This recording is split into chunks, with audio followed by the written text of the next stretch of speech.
You're all going to die down here.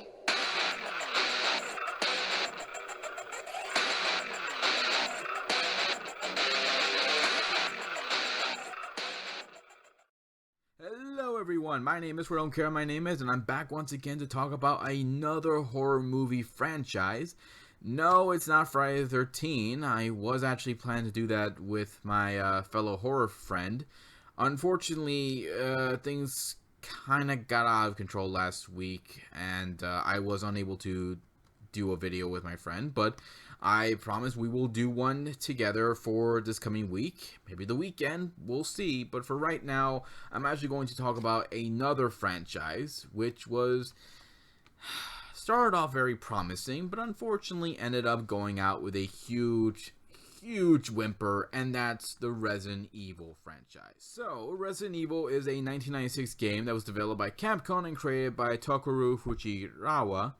The game became a huge success. A lot of people loved it so much to the point that it got so many sequels, even remakes, and even still more sequels. And because of its popularity, you knew it was only a matter of time before Hollywood got their hands, or rather their slimy little tentacles, on this game to try to make it into a movie. And the film was directed by Paul W.S. Anderson, who you may remember him from his other video game live-action movie, Mortal Kombat, and then his other work in Event Horizon, Alien vs. Predator, and even the shitty Three Musketeer remake movie. The film had a budget of $33 million and made back up to $103 million. The film starred Milla Jovovich, hopefully I said that right, Michelle Rodriguez, Eric Mabius, James Purfoy, Colin Salmon, wow, these last names are quite odd, huh? And many others. The film didn't do so well among critics, and I mean, that was to be expected really, but it was loved by fans to the point that it led to another sequel. And then after that, and oh lord, we had 5 sequels after the first one. With the first one coming out on March 15, 2002, and ending on January 27, 2017. So, yeah. How bad was this film? I mean, this whole series from beginning, middle to end. Well, let's discuss the first one, shall we? The first film actually started very promising, and they did try to keep it a little bit like to the video game. They included, Umbrella, T-Virus, the zombies, and of course the liquor. It isn't bad, and I'm actually glad they didn't try making too many changes like they've done with other video game movies. The actors did an okay job, but you knew who was going to live, who was going to die, so you didn't really invest that much in any of them, except for Michelle's character, who I did wish lived in the film. Regardless, I felt what was the biggest problem with the film was the fact that there was no horror at all. Technically, it is a horror film, but it's not. It was more of an action film because there was more action and less horror, which is a shame because the video game was pretty much a horror game, but no, we can't have that. So they decided to make it more about action, less about horror. But despite that though, they did an okay job, and it wasn't all bad, and I didn't mind the CGI on the liquor too. It didn't look bad either. Especially for the time period, I was like surprised how well they did that. And it didn't age well, but it still did fine. Nonetheless, because of the success of the film financially, they were able to make a sequel, and it led to the second film, Apocalypse, which was trying to be like the second game, and you focused a lot on Raccoon City, introduced some of the characters from the game. However, the problem with this film is, much like the first one, it focused more about action, less on horror, and the whole focus is taken off the characters who you thought would be the main lead of the film, but no, it focuses on Milla's character, Alice, who becomes Wonder Woman. She's stronger, faster, can heal, somehow define the law of physics, and shows less emotion in this film. I mean, good lord, this woman does not show any sort of emotion from this film to the very bitter end. And again, it's a real shame too, because I think the focus should have been more on Jill and Carlos. You still could have made Alice a badass, but the focus should have been on the other two characters. Now, one of the other positive things I can give about the film, though, is they did give us Nemesis. Granted, I did wish he was taller, and I wish he was, given a little bit more screen time and was actually scary, like in the freaking video game where he chases you around and tries to kill you. But I did like the minigun he had and the rocket launcher, so I can give it a pass. Although the story for this film is a little confusing to the very end as well. And it did make back its money. Which, if you saw my review about the Alien franchise, if a film makes back its money, then it's going to get a sequel. And oh boy, we got to a very, very bad sequel. Now, strap in, folks, because after the second film, all the other Resident Evil films after this no longer connect to the video game. None at all. Only some of the characters they introduced, but everything else, not even close. So, the zombies have taken over the planet. The survivors are all trying to find a safe place. And the story, once again, has Umbrella trying to find Alice because they think her blood can control the zombies or something. I don't know. It was very confusing what they were trying to do. And apparently there's a white queen instead of a red queen. Yeah, just really. Once again, it does focus more on the action. Nothing with horror. It does get confusing in the beginning, middle, and end.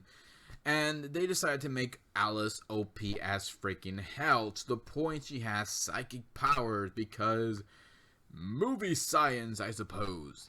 This time, you don't really give a damn about any of the characters at all. Who gets killed, who gets eaten, you really don't care. Not even the villain, who I feel was very generic as hell.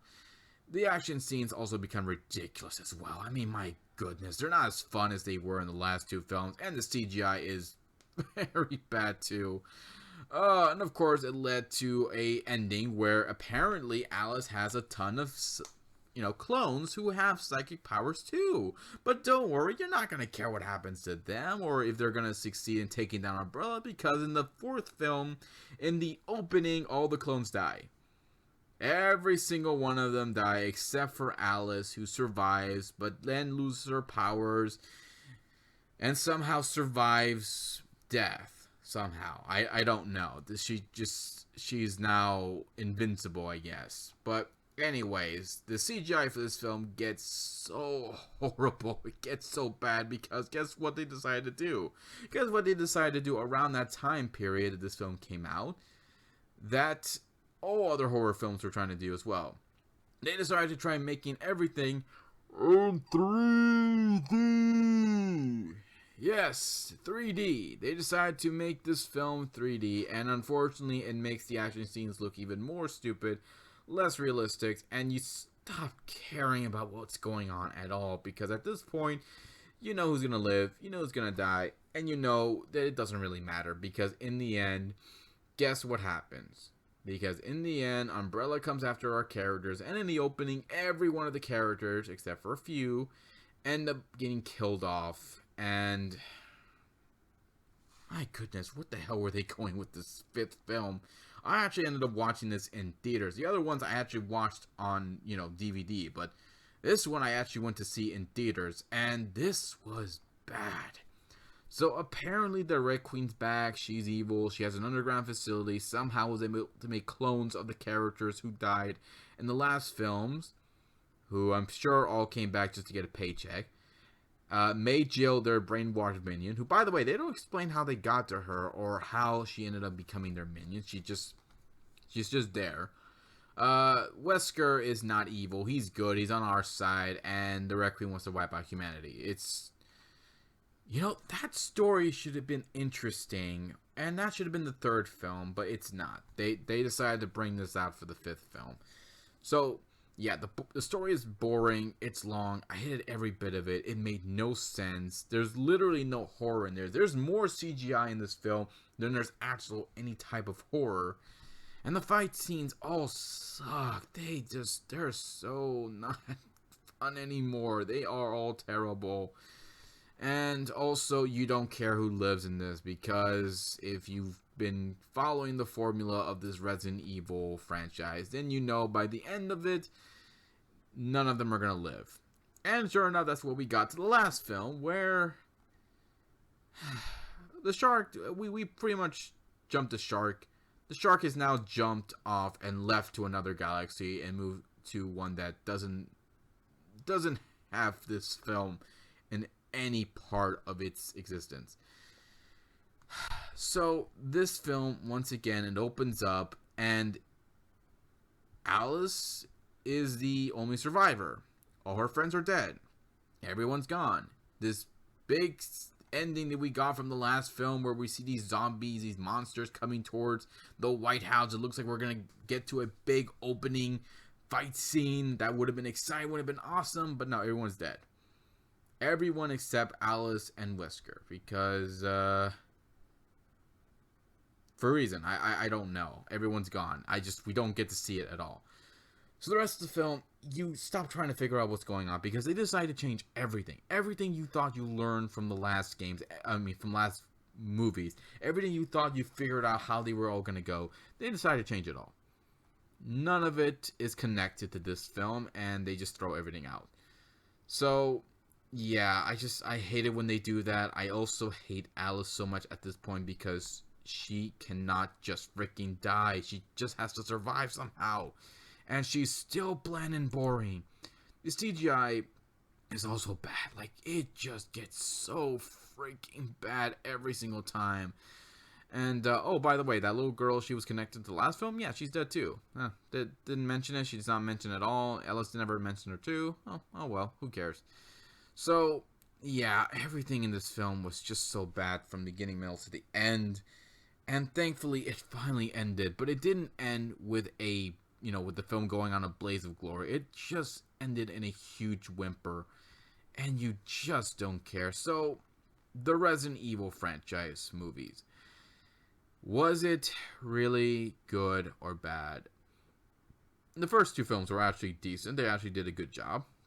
And even though they focused a lot on the action and less on horror, it was still fine. But after that, it just got confusing and hell. They tried to find anything they could stick to and try to see if it worked with the audience. But sadly, it didn't. They had a lot of great actors who all could have given it their all and could have actually made this film a success. But they needed a proper story. They needed to connect it more to the game. And they didn't. They just didn't want to do that. They want to focus more on action, less exciting, and less on the horror. And that's a shame too, because if you had done it with focusing on the horror and also on the action, you could have balanced the two out and it would have been fun. But no, it just, every single one of these films, it just getting less fun, more and more. Not even bringing in as many zombies, lickers, nemesis. It didn't matter. You just couldn't save this film. Even bringing in familiar characters from the game was not enough to save this. And it's a shame too. It's a crying damn shame because you could have made this a huge success had you focused a lot more on trying to make this more with horror and less on whatever the hell you were doing. So, yeah, the Resident Evil franchise, not good. I'm looking forward to the reboot because I'm sure they'll be able to do a better job with the reboot. But for right now, yeah, this whole series, not even worth watching. If you guys end up trying to check it out, then, well, just focus on the first two films. Don't even try watching the other ones. I'm just saying, if you guys want to watch those, that's your choice, but you've been warned. So, that's pretty much it, guys. If you have a different opinion about this film series or what you think of any of the other Resident Evil games or even movies, leave some comments below. Let me know what you think. Hit the subscribe button. Check out my Facebook page. Check out my Twitter page. And also check out T3 Media's channel as well. Subscribe to their channel. Keep up to date with their videos. And send them as many questions as you guys want so they can answer them on their video as well. So, that's pretty much it, guys. I will see you all next time to do the Friday the 13th horror movie franchise discussion. And take care, everybody. Be safe. And I'll see you next time to give you more love and more entertainment. So until then, take care. Take care, everybody, your families, loved ones. Goodbye. Love you. Take care.